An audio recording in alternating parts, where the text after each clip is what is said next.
और इसके पहले हम 2 वीडियो बना चुके हैं साइंस का, ऑलरेडी जाकर आप लोग उसको देख सकते हैं। लेकिन आज मुझे एक बहुत कमेंट के बाद बायोलॉजी का वीडियो बनाने का मुझे मौका मिला है, क्योंकि बहुत सारे बच्चे बोल रहे थे कि ऑफलाइन क्लास में भी कि हमको बायोलॉजी का वीडियो चाहिए बायोलॉजी का, इसलिए मैंने बायोलॉजी के कुछ क्वेश्चन को सिलेक्ट किया हूँ और आप लोग बताने का प्रयास करता हूँ। देखिए क्वेश्चन जो है बायोलॉजी का, पहला क्वेश्चन है कि पौधे में गैसों का आदान प्रदान किसके लिए जगह रहते हैं। देखिए पौधे में गैस के आदान प्रदान के लिए पत्तियों में रंध्र रहता है। क्या रहता है? रंध्र। रंध्र को क्या कहते हैं? स्टोमाटा कहते हैं। स्टोमाटा यानी कि छिद्र रहता है, उसी छिद्र के द्वारा वो पत्ती अपना सांस ले पाते हैं पौधे, ठीक है, इसलिए कन्फ्यूज नहीं होना है। और मानव के लिए क्या रहता है?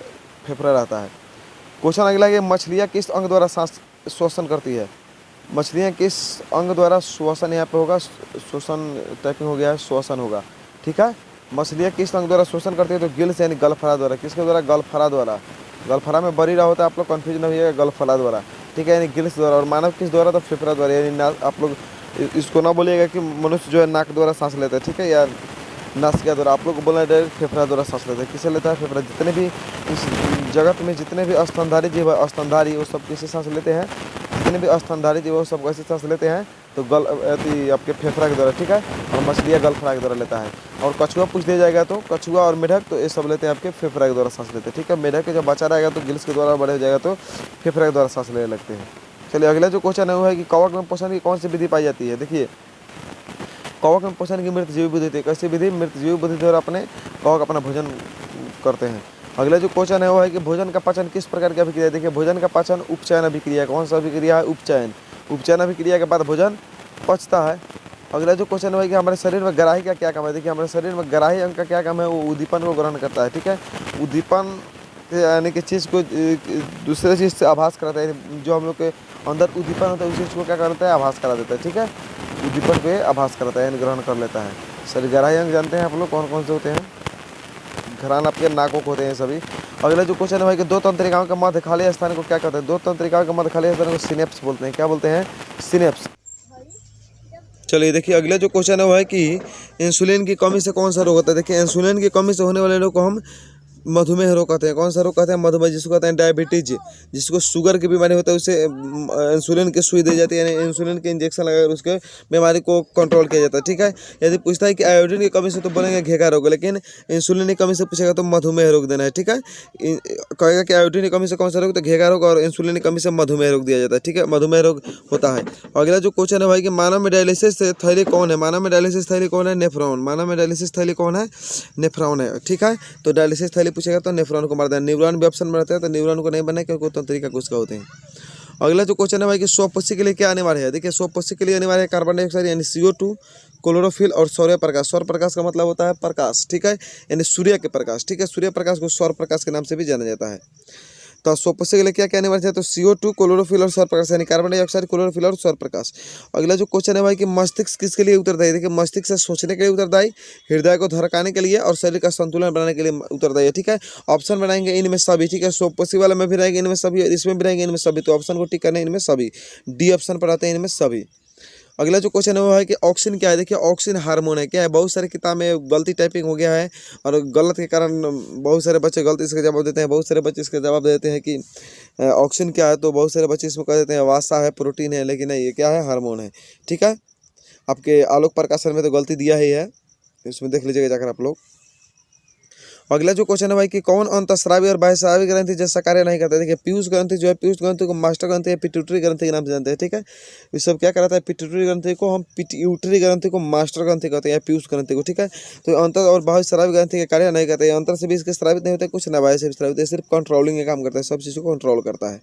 अगला जो क्वेश्चन है कि पादप में पाए जाने वाला हार्मोन कौन कौन। देखिए लॉन्ग क्वेश्चन में पूछता है आप लोग कि पादप में पाए जाने वाले हार्मोन का नाम बताइए, तो कॉल लिख दीजिएगा कि पादप में पाए जाने वाला हार्मोन जिब्रेलिन, साइटोकाइनिन, ऑक्सिन और एब्सिसिक एसिड है, या एक एथिलीन भी होता है जो फल को पकाने का काम करता है, ठीक है। लेकिन ऐसे एक नंबरिया में पूछता है, ऑब्जेक्टिव में पूछेगा तो डायरेक्ट करना है कि पादप में पाए जाने वाला हार्मोन, तो इसमें से ऑप्शन कोई एक रहेगा, जिब्रेलिन रहेगा ना, तो साइटोकाइनिन रहेगा ना, तो ऑक्सिन रहेगा ना, तो एब्सिसिक रहेगा ना, तो एथिलीन रहेगा, ठीक है। कोई एक ही ऑप्शन ठीक करना है, उसमें से अपने देख लीजिएगा, ठीक है। आपके एग्जाम के अनुसार, क्वेश्चन के अनुसार रहेगा। क्वेश्चन आप लोग का एग्जाम आप लोग का 17 फरवरी से जाकर वहाँ पे साइंस का है।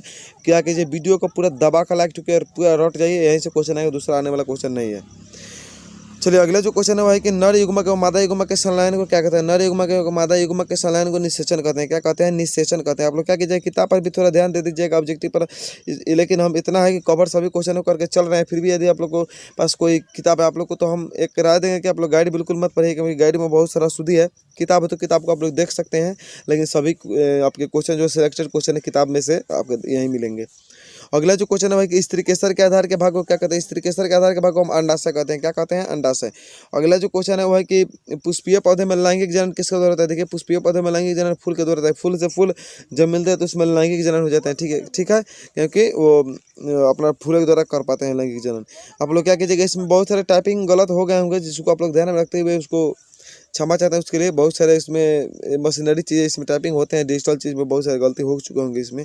ठीक है, अगला जो क्वेश्चन है भाई कि उभयलिंगी जंतु के क्या उदाहरण। उभयलिंगी जंतु के उदाहरण है केचुआ। आपके ऑप्शन बनाएंगे केचुआ मार दीजिएगा। ठीक है, कन्फर्म इसमें रहिएगा। अगला जो क्वेश्चन है भाई कि मनुष्य कोशिका में गुणसूत्र की संख्या क्या है। देखिए मनुष्य कोशिका में जो गुणसूत्र होते हैं 46 होते हैं, यानी 23 युग्म रहते हैं। बहुत बच्चे इसमें गलती ये कर देते हैं कि 23 जोड़ा ऑप्शन में नहीं रहता तो गलत कर देते हैं, यानी उसमें रहेंगे ऑप्शन में 23 युग्म में भी रह सकते हैं। युग्म का मतलब होता है जोड़ा। ठीक है, तो 23 जोड़ा मतलब ऑप्शन में 46 भी रहते हैं।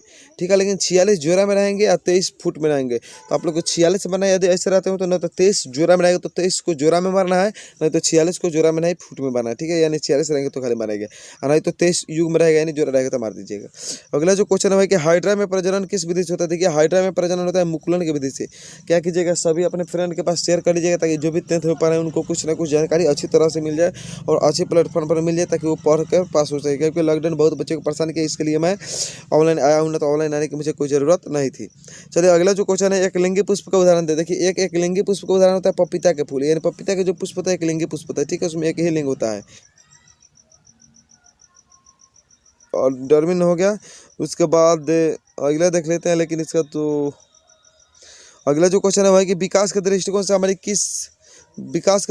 से हमारी किससे अधिक समानता है। देखिए विकास के दृष्टिकोण से समझा जाए तो हमारी जो पहली उत्पत्ति वो चिंपैंजी से। चिंपैंजी एक तरह का बंदर का ही प्रजाति होता है चिंपैंजी, आप लोग देखे होइएगा वहाँ पे चिंपैंजी का है। ठीक है, अगला जो क्वेश्चन है भाई कि कीटों के पंख और चमगादड़ के पंख किस तरह का अंग है। कीटों के पंख और चमगादड़ के अंग जो है वो संवृत्ति अंग है। कैसा अंग है? संवृत्ति। ठीक है, एक समझात अंग होते हैं, एक संवृत्ति अंग। समझात अंग होते हैं हमारे जो कुत्ता के अग्रपाद होते हैं और हमारे हाथ होते हैं।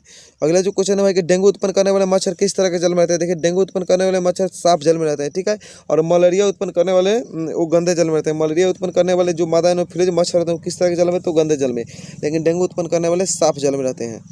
अगला जो क्वेश्चन है भाई कि एक समझात अंग का उदाहरण दे। तो हमारा हाथ और कुत्ते के अग्रपाद। अग्रपाद का मतलब अगला जो पैर होता है वो कुत्ता का, और हमारा हाथ जो होता है वो क्या है? समझात अंग। आप लोग यहाँ पे कंफ्यूज ना कीजिएगा। अगला जो क्वेश्चन है भाई कौन सा अभिलक्षण वंशागत नहीं। देखिए हम ऑप्शन के अनुसार क्वेश्चन को सिलेक्ट किए हैं। ठीक है, लेकिन आपकी किताब में एक क्वेश्चन मैच करेंगे। कौन सा अभिलक्षण वंशागत नहीं है। देखिए बाल की प्रकृति जो है वंशागत नहीं। बाल की प्रकृति यानी उसका जो है उसके जनक का जो बाल है वो अलग भी हो सकता है, और उसके जो पीढ़ी होंगे उसका बाल अलग हो सकता है, इसलिए वंशागत नहीं है। लेकिन और सब चीज़ जो होते हैं वंशागत होते हैं। अगला जो क्वेश्चन है कि किसे आप अब उपभोक्ता की श्रेणी में रखेंगे। देखिए ऑप्शन के अनुसार तो इसका सही उत्तर जंगली जानवर होना चाहिए। ठीक है, आपका ऑप्शन सी में रहेंगे, वहाँ पे एग्जाम में ऑप्शन नहीं चेंज करता, आप लोग ध्यान दीजिएगा जाकर वहाँ पे जंगली जानवर होगा। उपभोक्ता की श्रेणी में रखने के लिए कहा गया तो जंगली जानवर को ठीक कर दीजिएगा। ठीक है, अगला जो क्वेश्चन है वह है कि ओजोन के अणु में ऑक्सीजन के कितने परमाणु होते हैं। देखिए ओजोन के अणु में ऑक्सीजन के 3 परमाणु होते हैं, जो एक गैस के रूप में ऊपर आते हैं। अगला जो क्वेश्चन है भाई कि ओजोन परत किस मंडल में पाया जाता है। देखिए ओजोन परत जो पाया जाता है समताप मंडल में होता है। किस मंडल में? समताप मंडल में ओजोन परत पाया जाता है। अगला जो क्वेश्चन है भाई कर्नाटक में जल संग्रहण स्थान में क्या कहते हैं। कट्टा कहते हैं। क्या कहते हैं? कट्टा। आपके ऑप्शन में इस तरह से कुछ टाइप से रहते हैं, कट्टा लिखो। ठीक है, कन्फ्यूज नहीं होइएगा। देखिए कर्नाटक में कौन से कर्नाटक कौन से कट्टा याद रखिएगा, क्योंकि ये ऑप्शन आपके 2019 में पूछा हुआ है क्वेश्चन है। अगला जो है वह कि कौन से वैश्विक उष्मन यहाँ पे गलती टाइप हुआ है, हम पहले बता दिए हैं कि गलती टाइप एक आध गो हो गया इसमें से। उष्मन ऐसे होता है। ठीक है, कौन सा वैश्विक उष्मन के लिए उत्तरदायी है, तो कार्बन डाइऑक्साइड वैश्विक उत्पन्न के लिए उत्तरदायी है। चलो जो अगला क्वेश्चन है भाई कि एक अजैव निम्नीकरण कचरा उदाहरण दें। एक देखिए एक अजैव निम्नीकरण कचरा का उदाहरण थर्मोकोल हो जाएगा। थर्मोकोल आपके ऑप्शन में रहेंगे थर्मोकोल, या थर्मोकोल नहीं रहेंगे तो दूसरा कुछ भी रहेंगे। एक अजैव जो गल नहीं सकता वो अजैव चीज़ होता है। जैव चीज़ आपका होता है, जितने भी जीव जंतु वो सब जैव चीज के अंतर्गत आते हैं। अगला जो क्वेश्चन है वो है कि गंगा कार्य योजना किस वर्ष शुरू हुई थी? गंगा कार्य योजना 1985 में शुरू हुई थी। कब हुई थी? 1985 में हुई थी शुरू। ठीक है। अगला जो क्वेश्चन है कि टिहरी बांध का निर्माण किस प्रदेश में हुआ? टिहरी बांध का निर्माण जो उत्तराखंड में हुआ, किस नदी पर हुआ? तो गंगा नदी पर हुआ। टिहरी बांध किस नदी पर है? गंगा नदी पर, याद रखिएगा, उत्तराखंड में हुआ।